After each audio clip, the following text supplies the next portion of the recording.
অন্ধকার রুমে বিছানার উপর শুয়ে আছে একটি 22 বছরের মেয়ে। আসলে শুয়ে আছে বললে ভুল হবে, কারণ সে সেন্সলেস অবস্থায় পড়ে আছে ওই বিছানায়। সারা শরীরে একটা চাদর দিয়ে মোড়ানো, তার নিচে একটা সুতাও অবশিষ্ট নেই শরীরে। ঠিক তখনই একজন 27-28 বছরের সুঠামদেহী সুশ্রী চেহারা যুবক ওই রুমে প্রবেশ করে, আর বিছানায় শুয়ে থাকা মেয়েটার পাশে দিকে মুখ করে শুয়ে বলতে শুরু করে, জান পাখি, তুমি জানো না আজ তুমি কি করতে চেয়েছিলে? আমাকে রেখে অন্য কারো হতে চেয়েছিলে? তুমি জানো না এই জঙ্কুক বেঁচে থাকতে তুমি আর কারো হতে পারবে না। তুমি শুধু এই জঙ্কুকের, শুধু জঙ্কুকের। হ্যাঁ, এই বাবলাসহীন মেয়েটা তে, আর ওর পাশে যে এতক্ষণ বকবক করছে সেই ছেলেটি হলো Jungkook, business icon Jungkook. Handsome, smart, 6 foot সাইজের লম্বা মানুষটা বডি বিল্ডার, ড্যাশিং চার্মিং বয়। সে যেন ছেলে হয়েও মেয়েদের মতো বেশি ফর্সা। গালে একটু দাড়ি নেই, চুলগুলো স্ট্রেট ও কালচে ব্রাউন, পেছন দিকে ফেলে রাখানো, কিন্তু প্রচুর মুডি আর রাগী বদমেজাজি একটা ছেলে। মেয়েরা তো জঙ্কুক বলতে ফিদা, হাজারো মেয়ের ক্রাশ সে, কিন্তু একজনের প্রতি সে খুবই দুর্বল, আর সে হলো তে। তেকে সে খুব করে চায়, ভালোবেসে কিনা সেটা সে জানে না। সে শুধু জানে তে শুধু তার, আর তার জিনিস সে অন্য কাউকে দিবে না। যে করেই হোক সেটা তার করে নিবেই। ঠিক তেমনি তেকেও সে সব সময় কাছে চায়। জঙ্কুক অনেকক্ষণ ধরে তের দিকে তাকিয়ে আছে, আর মনে মনে বলছে, তুমি কেন এমন করলে তে? আমি তো তোমার সাথে এমন করতে চাইনি। তুমি আমাকে বাধ্য করেছো। আমি তোমাকে শুধু চেয়েছি, আর তুমি চেয়েছো আমার শত্রু, যাকে কিনা আমি সবথেকে বেশি ঘৃণা করি, যাকে দেখলে আমার কোনো কিছু ঠিক থাকে না, মনে হয় খুন করে ফেললি। কাপুরুষের বাচ্চার জন্য আমার জীবনটা শেষ হয়ে গেছে, মুছে গেছে আমার জীবন থেকে ছোটবেলার দিনগুলো। আমি তো আর 5টা সাধারণ মানুষের মতো হয়ে চেয়েছিলাম। তবে কেন আমার জীবনটা এমন হলো? ওরা কেন আমার সাথে এমনটা করেছিল? কেন আমার বাবা মাকে কেড়ে নিল? কেন আমার জীবনটাকে তছনছ করে দিল? কি দোষ ছিল আমার? এসব কথা ভাবতে ভাবতে জঙ্কুকে দুটো চোখ লাল হয়ে অশ্রু ফোঁটা পড়ল। ঠিক তখনই জঙ্কুকের ফোনটা বেজে উঠল। জঙ্কুক স্ক্রিনের দিকে তাকিয়ে দেখে রিমন ফোন করেছে। রিমন তার বিয়ে। জঙ্কুক তার ফোনটা হাতে নিয়ে করিডোরের দিকে চলে গেল, আর এদিকে আস্তে আস্তে তে চোখগুলো খুলে তাকালো, আর নিজেকে আবিষ্কার করে একটা সুন্দর রুমের ভিতর। ফোল্ডার রুম জুড়ে ব্ল্যাক অ্যান্ড হোয়াইটের কম্বিনেশনের জিনিসপত্র সাজানো। বলতে হবে এই লোকটার পছন্দ আছে। যে লোকটা এত সুন্দর করে সাজানো স্বভাব, সেই লোকটা এত বদমেজাজ হয় কি করে? এসব কিছু দেখতে দেখতে তে ভুলেই গেছিল কাল রাতে কি হয়েছিল। হঠাৎ করে বেডের পিছন সাইডের দেয়ালের বড় ছবিটা দেখে তার কালকে রাত্রের ঘটনা সব মনে পড়ল। চলুন ঘুরে আসি কাল রাতে ঘটে যাওয়া ঘটনা সম্পর্কে। কাল তের সৎমা তেকে জোর করে রাফসান হকের সাথে বিয়ে দিয়ে দিতে চেয়েছিল। জোর করে বললে ভুল হবে, কিছুটা ব্রেকমেল করে বিয়ে দিতে চেয়েছিল। আর তখনই জঙ্কুক গিয়ে বিয়ের আসর থেকে তেকে তুলে নিয়ে আসে। রাফসান হক বাধা দিলে তাকে মেরে রক্তাক্ত করে তেকে নিয়ে আসে, আর আসার পর তের হাত ধরে টেনে নিয়ে তার রুমে চলে যায়। এক ঝটকায় ফেলে দেয় বিছানার ওপর। জঙ্কুকের এমন আচরণে তে কিছু বলতে যাবে, ঠিক সেই মুহূর্তে জঙ্কুক তের উপর ঝাঁপিয়ে পড়ে, তার নিজের পুরুষত্ব ফলায়। জঙ্কুকের অত্যাচার ও অহিংসতার সাথে পেরোতে না পেরে তে জ্ঞান হারিয়ে ফেলে। এসব কথা মনে করে সে কাঁদতে শুরু করে। নিজের দিকে তাকিয়ে দেখে সে বিবস্ত্র অবস্থায় একটা সাদা কাপড় জড়িয়ে শুয়ে আছে। নিজেকে খুব অসহায় মনে হচ্ছে তার। কেন হচ্ছে ওর সাথে এমন? ওর জীবনে তো এমন হওয়ার কথা ছিল না।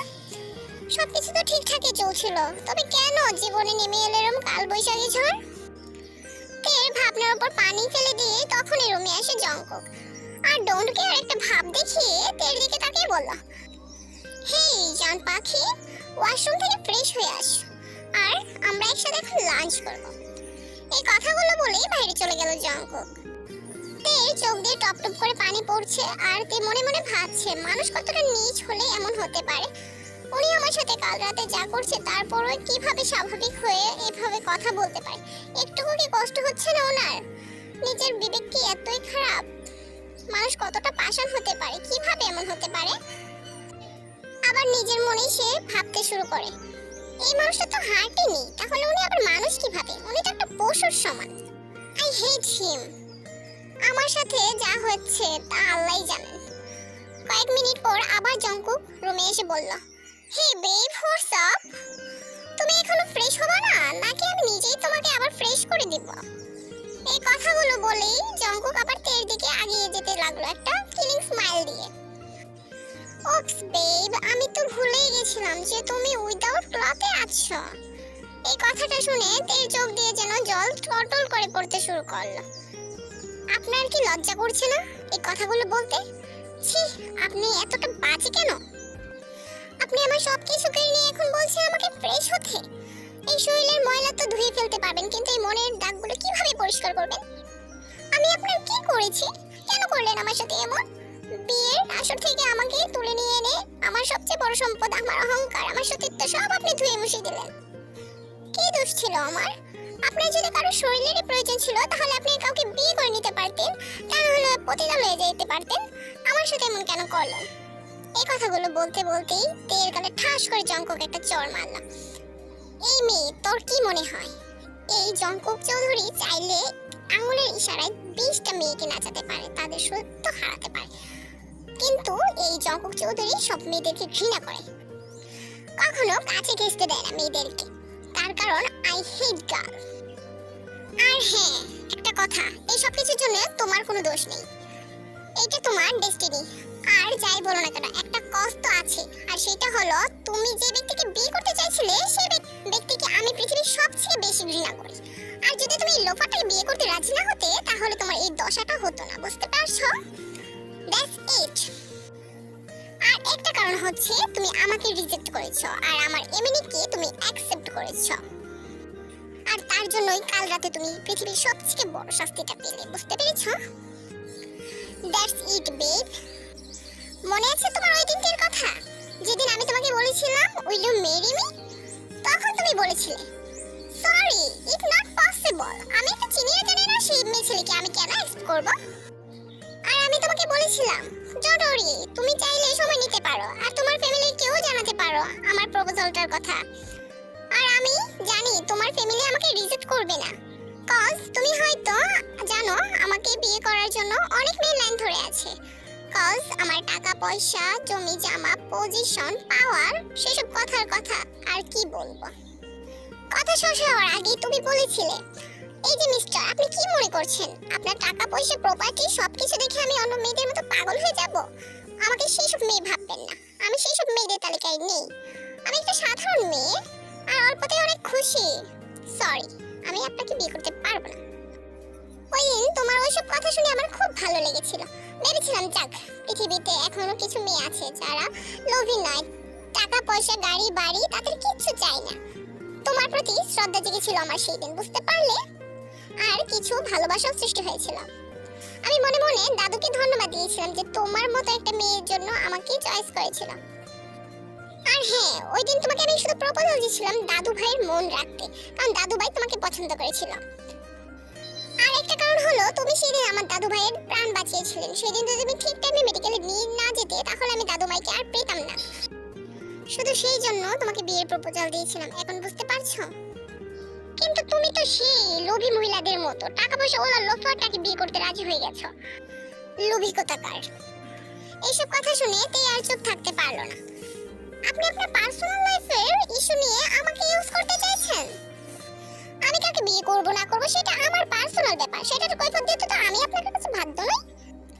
আর আপনার মতো লোকেরা তো শুধু চেনেন মেয়েদের শরীর নিয়ে খেলা করতে, আপনারা তারপর ছুঁড়ে ফেলে দেন তাদেরকে, তারপর মেয়েদেরকে লোভী নষ্ট বলে দায় এড়িয়ে যান। দেখুন, আপনি আমার সাথে যা করেছেন করেছেন, দয়া করে আমাকে এবার যেতে দিন।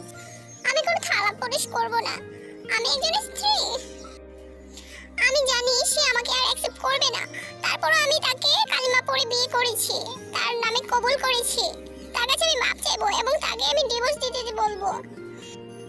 আমি হয়তো সেই মেয়ে যে কিনা কবুল করার পরেই অন্য এক লোকের ধারা ধর্ষিত হলাম, কিডন্যাপ হলাম। এই কথাগুলো বলে তে একটা কান্নাজড়িত কণ্ঠে দীর্ঘ নিঃশ্বাস নিল। ওয়েট ওয়েট, তুমি কি বললে? তুমি কবুল বলেছো? হ্যাঁ, আমি কবুল বলেছি, আর সাথে সাথে আমার রক্তাক্ত বরকে আমি আমার সামনে পড়ে যেতে দেখেছি, আর তারপরে আপনি আমাকে সেখান থেকে তুলে নিয়ে এসেছেন। Wow, great! কাল রাতে তোমার সাথে যা করেছি তার জন্য আমার মনে একটা গিল্টি ছিল, কিন্তু তোমার কথা শুনে আমার সেই সব দূর হয়ে গেছে। ছি, আপনি এত নিষ্ঠুর! অন্য একজন ওয়াইফের সাথে এইসব করেছেন, তাও আপনার কোনো অনুশোচনা নেই। এই মেয়ে, এই তোমার বলা শেষ হয়েছে? তাহলে তুমি চুপ করো আর আমার কথা শোনো। হ্যাঁ, না মানে স্টপ, আমার কথা কান খুলে শুনে রাখো। প্রথমত, তুমি কাল রাতে যাকে কবুল বলেছো সেটা হচ্ছে আমি। মানে